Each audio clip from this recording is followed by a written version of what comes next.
January read on CPI. 223,000 on initial jobless claims, a bit lower than expected. Still, the 188,000 from early December is the post-COVID low. Not only that, it goes back into the late 1960s. On continuing claims, about as expected, 1,621,000. Of course, the best we've seen was at the end of December at 1,555,000.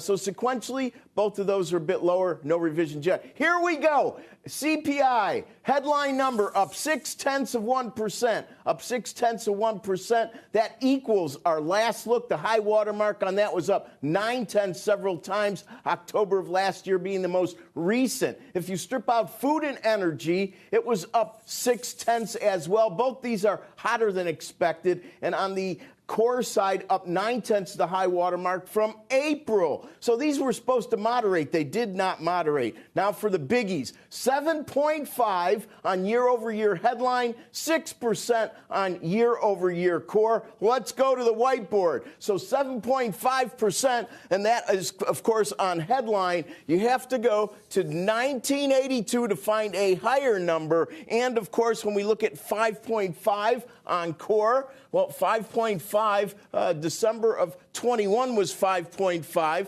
So therefore, we are equaling what we have seen last. But no, it came in at 6%. So now we have to go down on the whiteboard to August of 82. So those are your numbers on the year over year. That's what everybody's most concerned about. We were supposed to see some alleviated pressure on the monthly read.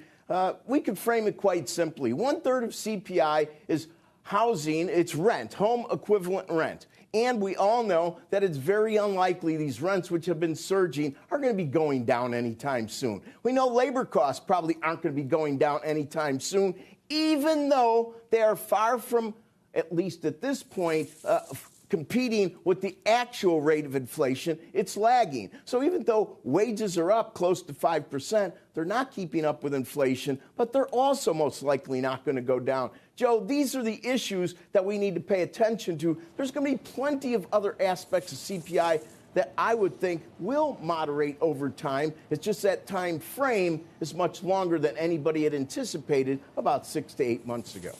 Well, stay tuned, because we're going to talk to Paulson, who points out a lot of things about industrial commodities already perhaps peaking. And it almost sounds like he's saying transitory, but we'll talk to him in a second. First, though, we have today's edition of Lease Mania with our Steve Leisman, and the Lease Maniacs are gathered, Steve.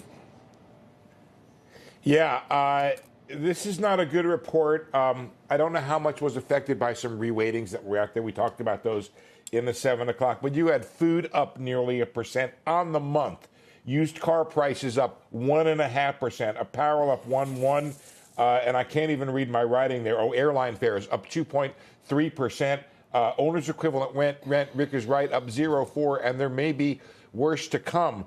So I did not expect much alleviation here. I thought maybe there could be some help at all from some of the Omicron-related sectors, but it doesn't appear as if they helped either. So we have high inflation, Joe, and I think this keeps the Fed in its appointed rounds of raising rates. I do want to, while I'm talking, to take a very quick look at the chance of a 50 basis point rate hike for March. I don't think that's a possibility. I don't see it up. Oh, wow, it is up a lot. It just spiked. Oh, no. Joe, I went at it.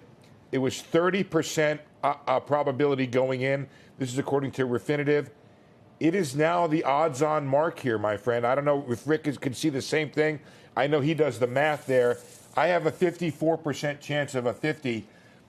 I don't think that's what the Fed does, having listened to them. I think they hold back 50 for later if things get worse. But I'm just telling you, the market now has shifted, and we'll see if that comes down. This could be just an initial reaction.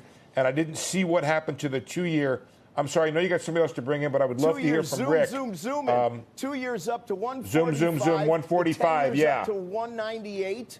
And you're absolutely correct on better than 50% of a 50. And I'll tell you what. Okay.